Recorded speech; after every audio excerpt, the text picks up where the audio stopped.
నమస్కారం ETV news కి స్వాగతం ఈనాటి ముఖ్యాంశాలు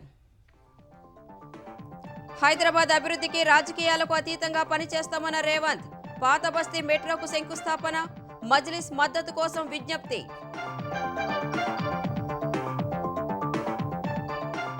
లోక్సభ ఎన్నికలకు కాంగ్రెస్ తొలి జాబితా విడుదల మరోసారి వైనాడు నుంచి రాహుల్ పోటీ తెలంగాణ నుంచి 4 అభ్యర్థుల ప్రకటన రెండో జాబితాపై కసరత్తు చేస్తున్న భాజపా ఈ నెల 10న కేంద్ర ఎన్నికల కమిటీ భేటీ తెలంగాణ నుంచి మరో 6గురిని ఖరారు చేసే అవకాశం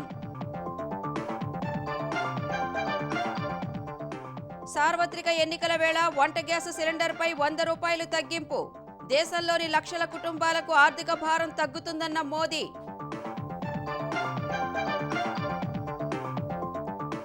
యువతుల కోసం కొత్త పథకానికి తెలుగుదేశం హామీ కలలకు రెక్కలు పేరుతో పై చదువులకు ఆర్థిక సాయం చేస్తామని చంద్రబాబు ప్రకటన జగన్ పాలనలో 26,000 మంది బీసీలపై అక్రమ కేసులు పెట్టారన్న లోకేష్ 30 సంక్షేమ పథకాలు రద్దు చేశారని శంఖారావం సభలో ఆక్షేపణ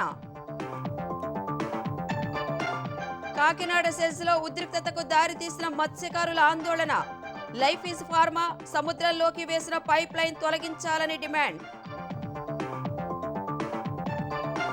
కాళేశ్వరం ప్రాజెక్టులో ముగిసిన జాతీయ డ్యామ్ సేఫ్టీ అథారిటీ కమిటీ పరిశీలన రెండో రోజున అన్నారం సుందిళ్ల బ్యారేజీల వద్ద అధ్యయనం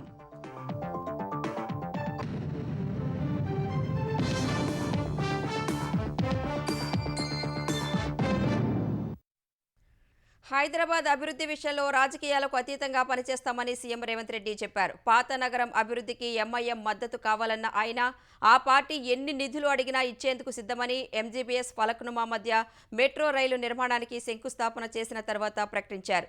పేదలకు అవసరమైన మార్గాల్లో మాత్రమే మెట్రో రైలును విస్తరిస్తున్నట్లు వివరించారు. వైబ్రెంట్ తెలంగాణ 2050 పేరుతో రాష్ట్ర సమగ్ర అభివృద్ధికి ప్రణాళికలు రచిస్తున్నట్లు గుర్తు చేసిన రేవంత్ ప్రపంచం గుర్తించేలా మూసీ పరివాహక ప్రాంతాన్ని అభివృద్ధి చేస్తామని చెప్పారు. హైదరాబాద్ మెట్రో విస్తరణలో భాగంగా ఎంజీబీఎస్ ఫలక్నుమా మార్గానికి సీఎం రేవంత్ రెడ్డి శంకుస్థాపన చేశారు. హైదరాబాద్ ఎంపీ అసదుద్దీన్ ఓవైసీతో కలిసి ఫరూక్ నగర్ బస్టాండ్ వద్ద 5.5 కిలోమీటర్ల మేర మెట్రో రైలు మార్గం నిర్మాణానికి శ్రీకారం చుట్టారు. వైబ్రెంట్ తెలంగాణ 2050లో భాగంగా రాష్ట్ర సమగ్రాభివృద్ధికి ప్రణాళికలు రచిస్తున్నట్లు వివరించిన సీఎం అందులో భాగంగా పాత బస్తీ అభివృద్ధికి కూడా కృషి చేస్తామన్నారు. చెంచల్గూడ జైలును అక్కడి నుంచి మారుస్తామన్న సీఎం ఆ ప్రాంతంలో KG2 PG విద్యాలయాలు నిర్మిస్తామని తెలిపారు. గత ప్రభుత్వం ధనికుల కోసం ఎయిర్పోర్టు మెట్రో మార్గం రూపొందించిందన్న సీఎం పేదలకు పనికొచ్చేలా తాము మార్పులు చేశామని వివరించారు. भाई जुबलीज बंजारा में से हमारे परिवार के साथ कोई भी एयरपोर्ट जा रहे बोले तो ड्राइवर भी साथ में नहीं आते, गाड़ी में जाते, गाड़ी वहाँ छोड़ के फिर बाहर जा रहे, फिर अगले हफ्ते वापस आके फिर गाड़ी लेके वापस आ रहे. मगर जुबली बस स्टैंड से लेकर सिकंदराबाद रेलवे स्टेशन से लेकर Nampally railway station, Kacheguda railway station, Gowliguda, Falaknuma, यहाँ से कोई भी गल्फ कंट्री जा रहे और कहीं जा रहे बोले तो एक जा रहा बोले तो उनका पूरा परिवार उसको छोड़ने के लिए वहां पर जा रहे. ये लोग टैक्सी में नहीं तो बड़ा बड़ा गाड़ी में जाने वाले नहीं है. इन लोगों को जरूरत है मेट्रो रेल का, गरीब लोगों को जरूरत है. जहां जहां गरीब लोग हैं, नौजवान हैं जो नौकरी करने के लिए, इन लोगों के लिए हम लोग मेट्रो बना रहे. చాంద్రాయణగుట్టలో మెట్రో జంక్షన్ ఏర్పాటు చేస్తామన్న సీఎం అక్బరుద్దీన్ సూచనల మేరకు పాత బస్తీలో పలు అభివృద్ధి పనులు చేపట్టినట్లు వివరించారు. 2034 వరకు 10 ఏళ్లు కాంగ్రెస్ అధికారంలో ఉంటుందన్న ఆయన హైదరాబాద్ అభివృద్ధికి అవసరమైన నిధులు కేటాయిస్తామని చెప్పారు. యావత్ ప్రపంచం దృష్టిని ఆకర్షించేలా మూసీ పరివాహక ప్రాంత అభివృద్ధి చేస్తామని తెలిపారు. राजनीति अलग है, डेवलपमेंट अलग है. हैदराबाद सिटी में हर गली में डेवलप करने के लिए हमारा जिम्मेदारी है. मैं खुद खासकर इसीलिए municipal urban development ministry portfolio मेरे कने रखा हूं. मैं माइनॉरिटी वेलफेयर का भी मेरे साथ में रखा. 2024 से 2034 तक 10 साल हम लोग सरकार चलाएंगे. जितना फंड्स हैदराबाद शहर को जरूरी है, हर पैसे देने का, हर जगह में डेवलपमेंट करने का जिम्मेदारी कांग्रेस पार्टी लेंगे. अपोजिशन पार्टी कुछ मुद्दे उठाए तो हमें भी जिम्मेदारी याद दिलाए तो हम आगे तरक्की करने के लिए अच्छा है. आपके साथ जरूरी है, सब मिलके हैदराबाद शहर को जो ओरिजिनल हैदराबाद है ये शहर को आगे ले जाने के लिए आपके मदद जरूरी है. అంతకుముందు రేవంత్ రెడ్డి చాలా పట్టుదల గల నేత అని చెప్పిన అసదుద్దీన్ ప్రజల తీర్పును శిరసా వహిస్తామని, ఆయన ప్రశాంతంగా 5 ఏళ్లు పనిచేసుకోవచ్చని పేర్కొన్నారు. రాష్ట్రాభివృద్ధిలో రేవంత్ రెడ్డికి మద్దతుగా నిలుస్తామని తెలిపారు. లోక్సభ ఎన్నికల కోసం కాంగ్రెస్ పార్టీ 39 మందితో తొలి జాబితా ప్రకటించింది. పార్టీ అగ్రనేత రాహుల్ గాంధీ మరోసారి కేరళలోని వైనాడ్ నుంచి పోటీ చేయనున్నట్లు తెలిపింది. ఛత్తీస్గఢ్ మాజీ సీఎం భూపేష్ బఘేల్ను రాజ్నాంద్ గావ్ నుంచి లోక్సభ బరిలో నిలిపింది. కర్ణాటక రూరల్ స్థానం నుంచి ఆ రాష్ట్ర ఉప ముఖ్యమంత్రి డీకే శివకుమార్ సోదరుడు డీకే సురేష్ను పోటీకి పెట్టింది. పార్టీ సీనియర్ నేత శశి థరూర్ మరోసారి తిరువనంతపురం నుంచి పోటీ చేయనున్నట్లు తెలిపింది. ఇదే సమయంలో తెలంగాణ నుంచి 4 స్థానాలకు అభ్యర్థులను ప్రకటించింది. జహీరాబాద్ నుంచి సురేష్ శెట్కర్, నల్గొండ నుంచి సీనియర్ నేత జానారెడ్డి కుమారుడు రఘువీర్ రెడ్డి, మహబూబాబాద్ నుంచి బలరాం నాయక్, మహబూబ్ నగర్ నుంచి ఏఐసీసీ ప్రతినిధి వంశీచంద్ రెడ్డి పేరును ఖరారు చేసింది. భారతీయ జనతా పార్టీ లోక్సభ అభ్యర్థుల రెండో జాబితాపై కసరత్తు ముమ్మరం చేసింది. ఈ మేరకు ఈ నెల 10న భాజపా కేంద్ర ఎన్నికల కమిటీ సమావేశం కానుంది. ఆ రోజు సాయంత్రం జరిగే సమావేశంలో రెండో జాబితా అభ్యర్థులపైన కేంద్ర ఎన్నికల కమిటీ చర్చించనుంది. ఇప్పటికే 195 మంది అభ్యర్థులతో తొలి జాబితాను ప్రకటించిన భాజపా రెండో జాబితాను ఈ నెల 11న ప్రకటించే అవకాశం ఉన్నట్లు పార్టీ వర్గాలు తెలిపాయి. తెలంగాణలోని 17 లోక్సభ స్థానాలకు తొలి జాబితాలో 9 మంది అభ్యర్థుల పేర్లను ప్రకటించిన భాజపా మిగిలిన 8 స్థానాలపై 10న జరిగే ఎన్నికల కమిటీ భేటీలో చర్చించి ఓ నిర్ణయం తీసుకునే అవకాశం ఉన్నట్లు తెలుస్తోంది. అయితే రెండో జాబితాలో 6 పేర్లు ప్రకటిస్తారని, మిగిలిన 2 స్థానాలకు ఎన్నికల షెడ్యూల్ వచ్చిన తర్వాతే ఖరారు చేస్తారని తెలుస్తోంది. లోక్సభ ఎన్నికలకు పార్టీ శ్రేణులను సమాయత్తం చేసేందుకు కేంద్ర హోంమంత్రి అమిత్ షా ఈ నెల 12న తెలంగాణ రానున్నారు. ఆ రోజు హైదరాబాద్లో 3000 మందితో భాజపా నిర్వహించే సోషల్ మీడియా వారియర్స్ సమావేశానికి అమిత్ షా ముఖ్య అతిథిగా హాజరవుతారు. లోక్సభ ఎన్నికల్లో సోషల్ మీడియా వారియర్స్ ఎలా పనిచేయాలి, ఏ అంశాలను ప్రజల్లోకి తీసుకువెళ్లాలి, ప్రజలను ఆకర్షించేలా పోస్టర్లపై దిశానిర్దేశం చేయనున్నారు. అనంతరం ఎల్బీ స్టేడియంలో నిర్వహించే బూత్ అధ్యక్షులు, ఆ పైస్థాయి నేతలతో షా సమావేశమవుతారు.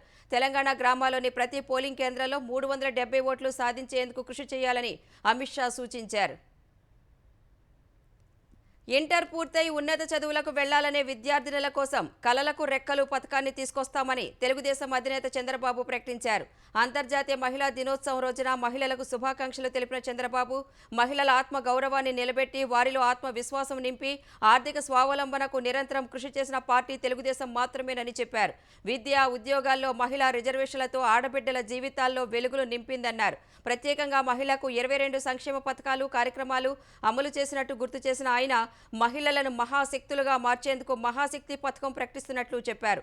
అంతకుముందు కర్నూలు జిల్లా పత్తికొండలో తెలుగుదేశం అధికారానికి వస్తే కలలకు రెక్కలు పథకానికి సంబంధించిన పోస్టర్ను చంద్రబాబు సతీమణి నారా భువనేశ్వరి ఆవిష్కరించారు. ఈ పథకం కింద వృత్తి విద్యా కోర్సులు చదివిన వారికి ప్రభుత్వ గ్యారంటీతో బ్యాంకు రుణాలు ఇవ్వనున్నట్లు చెప్పారు. తీసుకున్న రుణాలకు వడ్డీని ప్రభుత్వమే చెల్లించేలా పథకాన్ని రూపొందిస్తామని భువనేశ్వరి వివరించారు. చంద్రబాబు నాయుడు గారు ఇది ముందుకి ఈ పోస్టర్ రిలీజ్ చేశారు. ఈ పోస్టర్ లో ఏముందంటే, it is about Chandrababu Naidu garu giving out loans to youngsters, leaders like you all, within 35 years will get into the professional courses where his government will bear, the government will be the guarantor and he will bear the interest of the loan that you take for your future development. Jagan పాలనలో అవినీతి తప్ప అభివృద్ధి లేదని తెలుగుదేశం జాతీయ ప్రధాన కార్యదర్శి లోకేష్ విమర్శించారు. ప్రజలకిచ్చిన ఏ ఒక్క హామీని నెరవేర్చలేదని ఆగ్రహం వ్యక్తం చేశారు. శంఖారావం సభలో భాగంగా ఇవాళ పుట్టపర్తి, కదిరి సభల్లో పాల్గొన్న ఆయన తల్లి చెల్లికి న్యాయం చేయలేని జగన్ మిగతా మహిళలకు ఎలా న్యాయం చేస్తారని ప్రశ్నించారు. 5 ఏళ్లుగా బీసీలకు ఏం చేశారో జగన్ చెప్పాలన్న లోకేష్ 26,000 మంది బీసీలపై అక్రమ కేసులు పెట్టారని ఆరోపించారు. బీసీలకు రావాల్సిన 30 సంక్షేమ కార్యక్రమాలు రద్దు చేశారని వివరించారు. సంక్షేమం పేరుతో మహిళలను కూడా జగన్ మోసం చేస్తున్నారని లోకేష్ విమర్శించారు. పుట్టపర్తి సభకు ముందు లోకేష్ సత్యసాయి సమాధిని సందర్శించుకున్నారు. జగన్ నిన్న ఒక మహిళా సమావేశం ఏర్పాటు చేసుకున్నాడు తల్లి. ఆ సమావేశంలో ఆయన చెప్పుకున్నాడు, ఎవరు చేయని సంక్షేమ కార్యక్రమాలు మహిళలకు చేశారంట. మోసానికి ప్యాంటు షర్ట్ వేస్తే అచ్చు జగన్ లాగా ఉంటుందని. జగన్ చూస్తే నాకు గుర్తొచ్చేది కోడికత్తి, బాబాయ్ గుండెల పోటు. జగన్ ని చూస్తే గుర్తొచ్చేది తల్లి చెల్లి ఆవేదన. సంక్షేమం గురించి మాడుతున్నాడు ఈయన. 45 సంవత్సరాల వయసు నిండిన ఎస్సీ, ఎస్టీ, బీసీ, మైనారిటీ మహిళలకి పెన్షన్ ఇస్తాన్నాడు. ఏమైందా హామీ? ఇంకా ఏకంగా మహిళల పేరుతో 30 లక్షల ఇల్లు కడతానన్నాడు. కనీసం 3,000 ఇల్లు కూడా ఈ సైకో జగన్ ఈ రోజు గట్ల. అంతర్జాతీయ మహిళా దినోత్సవం సందర్భంగా ఆంధ్రప్రదేశ్లోని రాజధాని ప్రాంత మహిళలు వినూత్న రీతిలో నిరసన తెలిపారు. తుళ్లూరు దీక్షా శిబిరం వద్ద చేతులకు సంకెళ్లు వేసుకుని ప్రభుత్వానికి వ్యతిరేకంగా నినాదాలు చేశారు. వైకాపా అధికారంలోకి వచ్చినప్పటి నుంచి రాజధాని ప్రాంతంలో మహిళలు ఏ ఒక్కరోజు సంతోషంగా లేరని ఆవేదన వ్యక్తం చేశారు. అక్క చెల్లెమ్మలకు అన్ని పథకాలు ఇస్తున్నామని గొప్పలు చెప్పుకుంటున్న సీఎం జగన్ రాజధాని ప్రాంత మహిళలను వేధిస్తున్నారనే విషయాన్ని ఈ రోజైనా గుర్తుకు తెచ్చుకోవాలని హితవు పలికారు. అక్క చెల్లెమ్మలని పెద్ద పెద్ద సభల్లో చెప్తున్నారు. మరి అక్క చెల్లెమ్మలకి చేసే న్యాయం ఇదేనే మరి ముఖ్యమంత్రి గారు 5 ఏళ్ల పాలనలో ప్రతి మహిళా దినోత్సవంకి మాకు అవమానాలు, కేసులు, లాఠీ దెబ్బలు తప్పితే ఏమీ చూపిలేదు ఈ ముఖ్యమంత్రి గారు. మీరు అధికారంలోకి వచ్చిన దగ్గర నుంచి ఈ రోజు వరకు మీరు మహిళల్ని ఎంత గౌరవంగా చూస్తున్నారనే విషయం, మీ ఇంట్లో ఉన్నటువంటి మీ చెల్లెల్ని ఏ విధంగా గౌరవిస్తున్నారు అనే విషయం ప్రజలందరికీ తేడతెల్లమైంది. మీ సొంత చెల్లెళ్ళే ఒకళ్ళ తర్వాత ఒకళ్ళు హత్యా రాజకీయాలు చేసే వాళ్ళకి ఓటు వేయద్దని ఒకళ్ళు తెలియజేశారు. ఒకళ్ళేమో అసలు ఈ రకంగా మమ్మల్ని అవమానించారు, మేడ మీద చెయ్యేసి బయటికి నెట్టేశారని తెలియజేశారు. దీన్ని బట్టి తెలుస్తుంది మీరు మహిళలకి ఎంత గౌరవ మర్యాదలు ఇస్తుందని. సార్వత్రిక ఎన్నికలు సమీపిస్తున్న వేళ వంట గ్యాస్ సిలిండర్పై 100 రూపాయలు తగ్గిస్తున్నట్లు ప్రధాని నరేంద్ర మోదీ ప్రకటించారు. అంతర్జాతీయ మహిళా దినోత్సవ వేళ ఈ నిర్ణయం ప్రకటించడం సంతోషంగా ఉందంటూ సామాజిక మాధ్యమం ఎక్స్లో ప్రధాని పేర్కొన్నారు. ఈ నిర్ణయం దేశవ్యాప్తంగా లక్షలాది కుటుంబాలపై ఆర్థిక భారాన్ని గణనీయంగా తగ్గిస్తుందని మోదీ తెలిపారు. మహిళా సాధికారత, సులభతర జీవన విధానాన్ని అందించడంలో భాగంగానే వంట గ్యాస్ సిలిండర్ ధరను 100 రూపాయలు తగ్గిస్తూ నిర్ణయం తీసుకున్నట్లు ప్రధాని వివరించారు. 6 నెలల్లో వంట గ్యాస్ ధరలను కేంద్రం తగ్గించడం ఇది రెండోసారి. ఒక దశలో వంట గ్యాస్ సిలిండర్ ధర ఢిల్లీలో 1103 రూపాయలకు చేరగా మధ్యప్రదేశ్, రాజస్థాన్ సహా 5 రాష్ట్రాల శాసనసభ ఎన్నికలకు ముందు 200 రూపాయలు తగ్గిస్తూ కేంద్రం నిర్ణయం తీసుకుంది. తాజాగా 100 రూపాయలు తగ్గించింది. ఈ తగ్గింపుతో ఢిల్లీలో గ్యాస్ సిలిండర్ ధర 903 రూపాయల నుంచి 803 రూపాయలకు తగ్గింది. స్థానిక పన్నులపై ఆధారపడి వివిధ రాష్ట్రాల్లో సిలిండర్ ధరల్లో వ్యత్యాసం ఉండనుంది.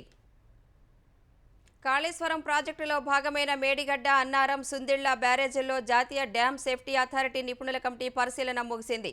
3 రోజుల పర్యటనలో తొలి రోజైన నిన్న మేడిగడ్డ బ్యారేజ్ కుంగుబాటుపై అధ్యయనం చేసిన కమిటీ రెండో రోజైన ఇవాళ అన్నారం, సుందిళ్ల బ్యారేజీలను పరిశీలించింది. అన్నారం బ్యారేజీలో సీపేజ్లు, బొంగలు, లీకేజ్ల ప్రాంతంలో అణువణువున పరిశీలించిన బృందం సుందిళ్ల వద్ద పార్వతీ బ్యారేజ్ కింది భాగాన్ని నిశితంగా పరిశీలించింది. 46వ పిల్లర్ నుంచి 50వ పిల్లర్ వరకు నిపుణుల బృందం అధ్యయనం చేసింది.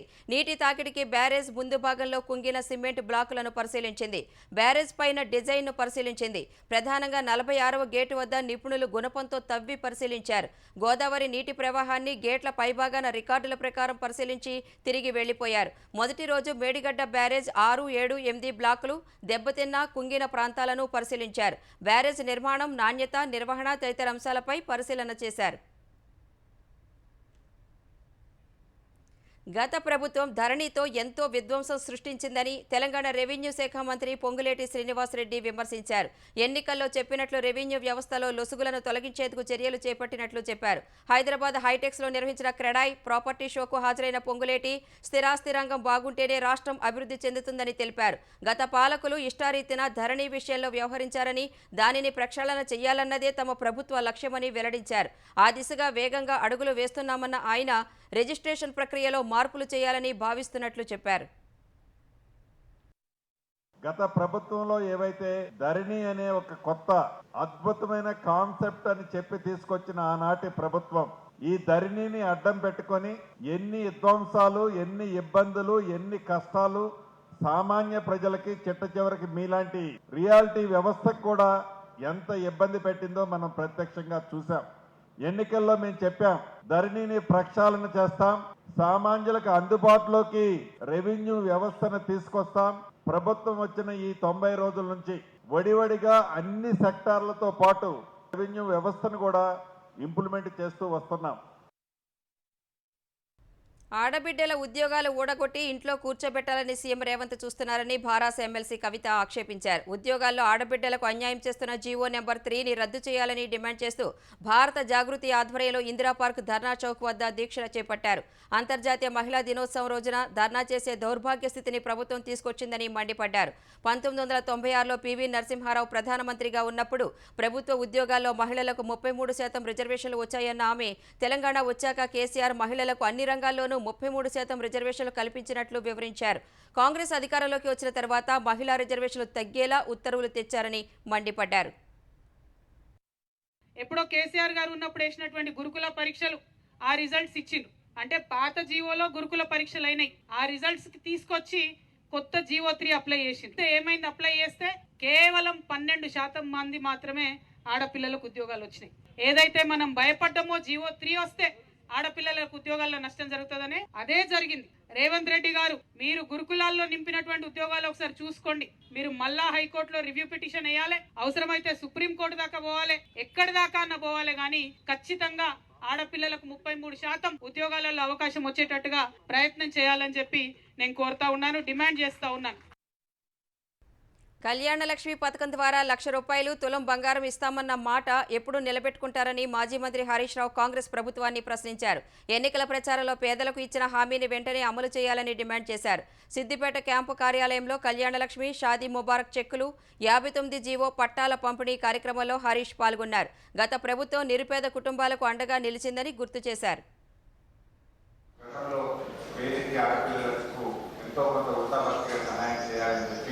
ప్రభుత్వం ఈ కార్యక్రమాన్ని ప్రారంభించింది. మరి కొత్తగా వచ్చినటువంటి ప్రభుత్వం కూడా తులం బంగారం ఇస్తామని చెప్పి 3 నెలలు అయిపోయి అభికర్షులు మీ అందరి తరఫున తులం బంగారం కూడా వెంటనే ప్రారంభించాలని కూడా నేను ప్రభుత్వాన్ని డిమాండ్ చేస్తూ, ఎందుకంటే ఆ రోజు చెప్పి వాళ్ళు ఓట్లు వేయించుకున్నారు. మరి ఈరోజు మాట మీద నిలబడి తులం బంగారం ఇవ్వాల్సిన అవసరం కూడా ఉన్నది. సమ్మక్క సారలమ్మ కేంద్ర గిరిజన విశ్వవిద్యాలయం గిరిజనుల జీవితాల్లో గేమ్ చేంజర్గా ఉంటుందని భాజపా తెలంగాణ అధ్యక్షుడు కేంద్ర మంత్రి కిషన్ రెడ్డి అన్నారు. ఈ వర్సిటీ కోసం ములుగులో ఏర్పాటు చేసిన తాత్కాలిక భవనాన్ని తెలంగాణ మహిళా శిశు సంక్షేమ శాఖ మంత్రి సీతక్క, ఎంపీ మాలోత్ కవితతో కలిసి కిషన్ రెడ్డి ప్రారంభించారు. తెలంగాణ ప్రభుత్వం పూర్తి స్థాయిలో భూమి బదలాయిస్తే శాశ్వత భవన నిర్మాణానికి ప్రధానితో శంకుస్థాపన చేయించేందుకు కృషి చేస్తానని కిషన్ రెడ్డి తెలిపారు. అనంతరం హన్మకొండలో మాజీ ఎంపీ సీతారాం నాయక్ను కలిసిన కిషన్ రెడ్డి భాజపాలో చేరాలని ఆహ్వానించారు. త్వరలోనే భవిష్యత్తు కార్యాచరణ ప్రకటిస్తానని సీతారాం నాయక్ తెలిపారు. గిరిజన విశ్వవిద్యాలయానికి సంబంధించినటువంటి టెంపరవరీ యూనివర్సిటీ క్యాంపస్ ప్రారంభించుకున్నాము. ఇంకా 50 ఎకరాలు గిరిజన విశ్వవిద్యాలయానికి రాష్ట్ర ప్రభుత్వం ఇవ్వాల్సింది. 337 ఎకరాలలో ఇంకా 50 ఎకర్స్ ల్యాండ్ ఇంతవరకు హ్యాండ్ ఓవర్ చేయలేదు. అనేక సార్లు మాకు గిరిజన విశ్వవిద్యాలయం ఇవ్వలేదనేటువంటి తప్పుడు నిందలు కేంద్ర ప్రభుత్వం మీద తోసేటువంటి ప్రయత్నము చేయడం జరిగింది. ఇవ్వాల్సినటువంటి భూమి కూడా 10 సంవత్సరాలుగా ఇవ్వకుండా భారతీయ జనతా పార్టీ మీద నెపం పెట్టేటువంటి ప్రయత్నము, దోషిగా చూపించేటువంటి ప్రయత్నము దుర్మార్గంగా చేయడం జరిగింది. కొత్తగా వచ్చినటువంటి కాంగ్రెస్ పార్టీ ప్రభుత్వాన్ని కోరుతా ఉన్నాను, గిరిజన విశ్వవిద్యాలయానికి ఇవ్వాల్సినటువంటి ఇంకా 50 ఎకరాలు రాష్ట్ర ప్రభుత్వం నుంచి దానికి సంబంధించినటువంటి వెంటనే భూ బదలాయింపు పూర్తి చేయాలని ఈ సందర్భంగా డిమాండ్ చేస్తా ఉన్నాను. కాకినాడ సెజ్లో లైఫ్ ఇస్ ఫార్మా కంపెనీ సముద్రంలోకి వేసిన పైప్ లైన్ తొలగించాలనే డిమాండ్తో మత్స్యకారులు చేపట్టిన ఆందోళన ఉద్రిక్తతకు దారితీసింది. లైఫ్ ఇస్ ఫార్మా వేసిన పైప్ లైన్ కారణంగా సముద్రంలో వ్యర్థాలు పెరిగి చేపల వృద్ధి తగ్గిందని మత్స్యకారులు ఆరోపించారు. ఈ కారణంగా తాము ఉపాధి కోల్పోతున్నామని వారు కాకినాడ అద్దరిపేట బీచ్ రోడ్లో బైఠాయించారు. 3 రోజుల నుంచి ఆందోళన చేస్తుంటే ప్రభుత్వానికి పట్టడం లేదంటూ కోనపాపపేటలో బోట్ తగలబెట్టారు. మరికొందరు ఒంటిపై పెట్రోల్ పోసుకుని ఆత్మహత్యాయత్నం చేశారు. పైప్ లైన్ తొలగించాలని గతంలో కూడా ఆందోళన చేసినా పట్టించుకోలేదని మత్స్యకారులు ఆగ్రహం వ్యక్తం చేశారు. ప్రభుత్వం అధికారులు ఇచ్చిన హామీలు, కమిటీ సూచనలు తక్షణమే అమలు చేయాలని కోరారు.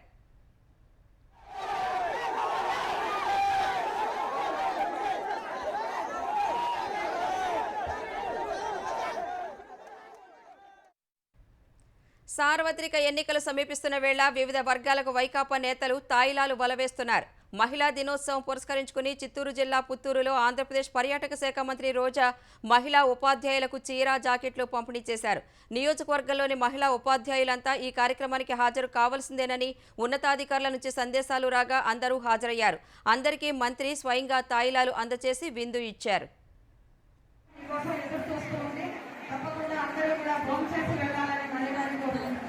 మేడం గారు అందిస్తున్నటువంటి పసుపు కుంకుమ చీర సారే గ్రహించి మేడం గారిని అందించాలని కోరుకుంటున్నాము.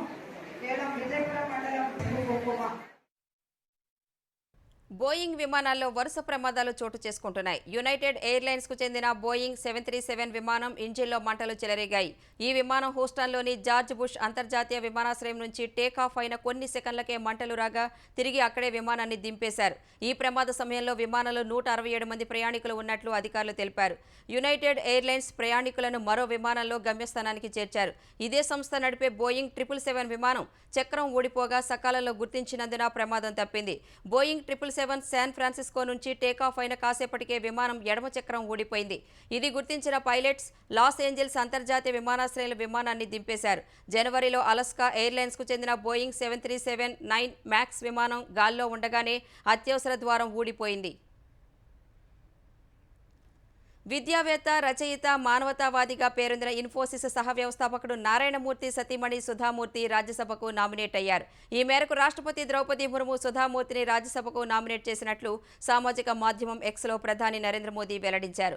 ఆమెకు శుభాకాంక్షలు తెలిపిన ప్రధాని సామాజిక సేవ, దాతృత్వం, విద్య సహా విభిన్న రంగాల్లో సుధామూర్తి చేసిన సేవలు అపారమైనవని ప్రశంసించారు. సుధామూర్తి లాంటి వ్యక్తి రాజ్యసభలో ఉండటం నారీ శక్తికి ఒక శక్తివంతమైన నిదర్శనమని మోదీ తెలిపారు.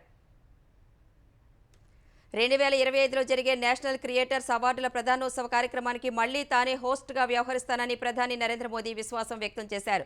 ఢిల్లీలోని భారత మండపంలో తొలిసారి నేషనల్ క్రియేటర్స్ పురస్కారాలను మోదీ ప్రదానం చేశారు.